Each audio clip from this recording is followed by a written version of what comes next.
राजीव गुप्ता जी, अखिलेश यादव तो कह रहे हैं कि क्योटो भी नहीं बचेगा, यानी कि बनारस भी नहीं बचेगा। 80 की 80 सीटें उनके पास जा रही है। दो आखिरी चरण के जो चुनाव हैं उसमें 27 सीटें पूर्वांचल की हैं। आप लोगों को क्या लग रहा है कि क्योटो बचेगा? अखिलेश यादव जी 2022 में जब चुनाव हुआ था तो उन्होंने कहा था कि इस बार 400 सीट जीत के लेकर आएंगे। तो अखिलेश यादव जी बचपना वाली बातें करते हैं और वो राष्ट्रीय अध्यक्ष तो हैं। ये बताइए 425 में से 400 सीट जीतने का जो नारा लगाता हो उसकी बातों को कितनी गंभीरता से आप लेंगे। और जहां तक जीतने की बात है तो इसमें कहीं भी संदेह नहीं है कि मोदी जी ने जो नारा दिया है कि अब की बार 400 पार, और वो कार्यकर्ताओं के बल पर नारा दिया है।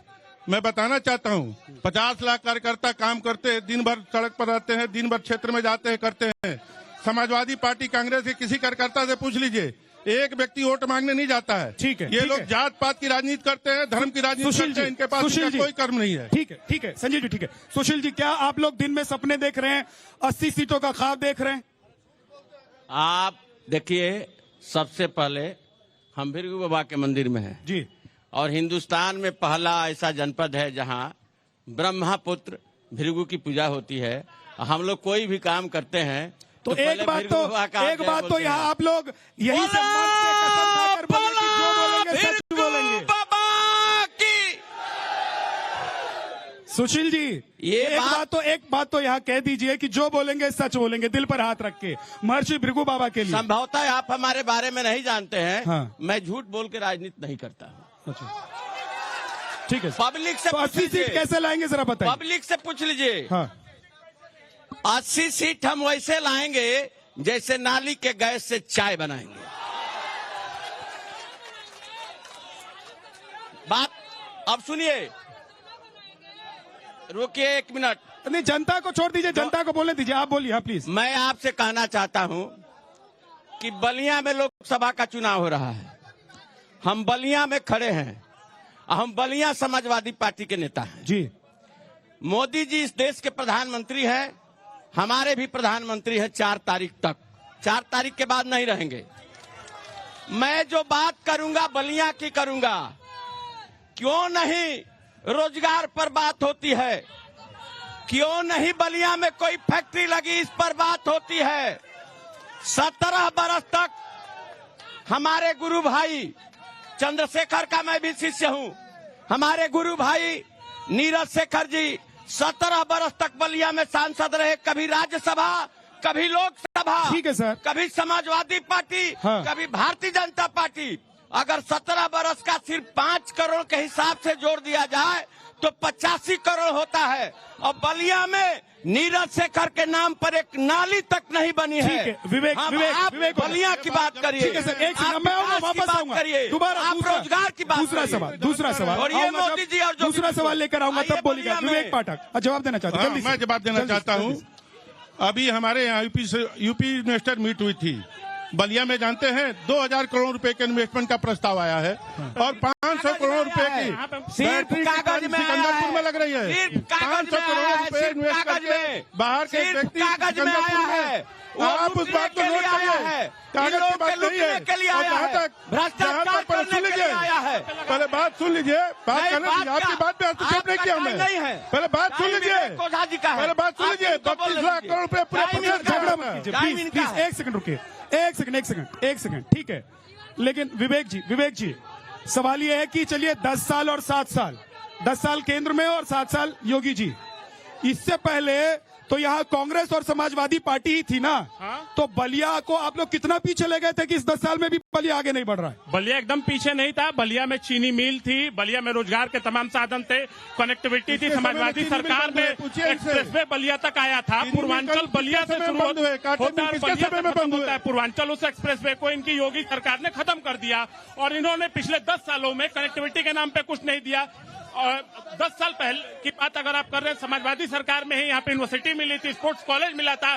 कांग्रेस की सरकार में यहाँ पे BSNL आई, बड़ी रेलवे लाइन आई, ओवरब्रिज, एक बलिया में एकमात्र ओवरब्रिज कांग्रेस सरकार में बनी थी और इनकी सरकार में नितिन गडकरी जी आके यहाँ पे वादा किए थे फ्लाईओवर का, वो फ्लाईओवर कहीं नहीं दिखाई देता है। आपने एक बात कहा कि आप लोग वादा करिए, देखिए आपने कहा कि बात बीच में मत बोलिए। आप श्रीमान जी बात नहीं, आप दोनों की बात मत करिए। हम सुशील जी आप बोल रहे हैं, विवेक जी बोल रहे हैं, आप ही का तो पक्ष ले रहे हैं। वो काउंटर आपको भी मौका दूंगा, जब वो बोलेंगे आप ही काउंटर कीजिए। आप तो रुक जाइए प्लीज प्लीज। आप अपने सहयोगी के ऊपर बोलेंगे तो कैसे चलेगा, जल्दी से। आपने कहा कि आप लोग वादा करिए कि भृगु मंदिर के अंदर कोई झूठ नहीं बोलेगा, तो शायद उस वादा को माना जाए तो कोई भी भारतीय जनता पार्टी का यहाँ पे खड़ा नहीं हो पाएगा। एक सच बताएंगे आप, बोलिए विवेक भाई, एक सच बताएंगे आपने, क्योंकि फिर से कह दिया कि कोई झूठ नहीं बोलेगा। अगर मान लीजिए इंडिया गठबंधन जीत जाएगा तो प्रधानमंत्री कौन बनेगा? प्रधानमंत्री कौन बनेगा ये देश के चुने हुए और जीते हुए संसद तय करेंगे कि देश का अगला प्रधानमंत्री कौन बनेगा। ये यहाँ पे आरएसएस की तरह व्यवस्था नहीं है कि कोई ऊपर से लाके थोप दिया जाए। जैसे 2004 में बैठ के भारत के चुने हुए सांसदों ने अपने प्रधानमंत्री को चुना। हम इनसे ये पूछना चाहते हैं, ये 400 पार कर रहे हैं, आज तक पुलवामा कांड हुआ, 400 RDX हुआ, आज तक पता नहीं लगा पाई, क्यों? हम कहना चाहते हैं कि सांसद प्रधानमंत्री चुनते हैं, जनता सांसद को चुनती है। सांसद प्रधान, हमारे गठबंधन की सरकार जब सांसद चुन के जाएंगे उसके बाद वो लोग निर्णय करेंगे कौन प्रधानमंत्री बनेगा, मोदी जी की तरह नहीं है बनेगा। हम ये कहना चाहते हैं कि मोदी जी ने जो लॉलीपॉप देकर 2014-19 में धोखा देकर सरकार बना लिया और 2-4 लोगों को अरबपति बना दिया, उसको राहुल गांधी और अखिलेश यादव मिलकर उनको बदलेंगे और यहाँ का प्रधानमंत्री राहुल गांधी। एक मिनट थोड़ा सा पीछे जाने दीजिए, खड़े होइए, आइए ना खड़े होइए, नहीं सिर्फ कुर्सी पर बैठेंगे, सुनेंगे। हाँ, पहले तो भृगु जी की धरती पे आप लोगों का स्वागत है। ये जो लोग भी, अभी मेरा भाई कह रहा था कि इन लोगों ने झूठे वादे कर दिए, किसने सही वादा किया और किसने आज तक अपना वादा पूरा किया है? बात दरअसल ये है कि लोग सुरक्षा की भावना, देश हित और ये गाय खाने वाले, गाय कटवाने वाली बात, ये बेकार की बात ये लोग कर रहे हैं। ये सब बात का कोई लेना देना नहीं है। जमीन जिसकी देश और राष्ट्र, सबसे बड़ी बात सुरक्षा, देश और राष्ट्र की सुरक्षा।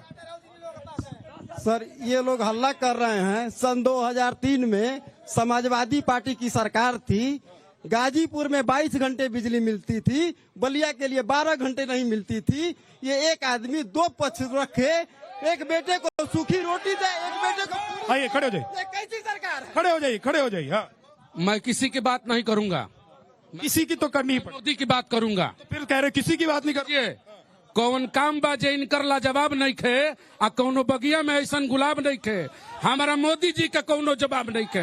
भारत के यशस्वी प्रधानमंत्री जो भारत की जनता को अपना परिवार समझता है, वो आदमी क्या बात करेगा जो अपने बाप का नहीं हुआ?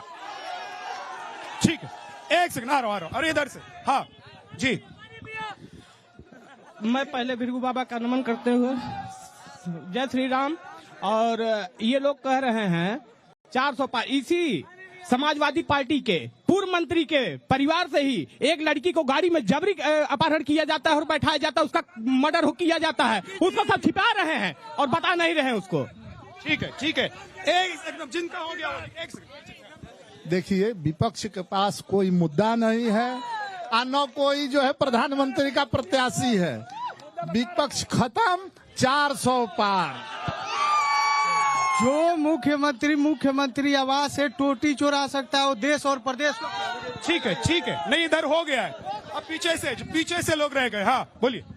ये बात करते हैं रोजगार की। यूपी में 69 सांसद इनके हैं। मोदी जी ने आज तक ये 10 सालों में एक बार भी यूपी के लिए अगर कोई बैठक बुलाई हो और लोगों को रोजगार दिया हो, नहीं किया है। सिर्फ और सिर्फ यहाँ से लेबर फैक्ट्री के माध्यम से गुजरात में जाते हैं। क्यों गुजरात के लोग यूपी में आके नौकरी नहीं करेंगे? उस पर ये बात करें। ठीक है, इधर से कोई बोलना चाहता है? हाँ, नहीं चाहिए जुमलेबाज सरकार, यहाँ चाहिए 1 लाख वाली सरकार, यहाँ चाहिए सच्ची सरकार, नहीं चाहिए नफरत वाली सरकार, यहाँ चाहिए मोहब्बत वाली सरकार।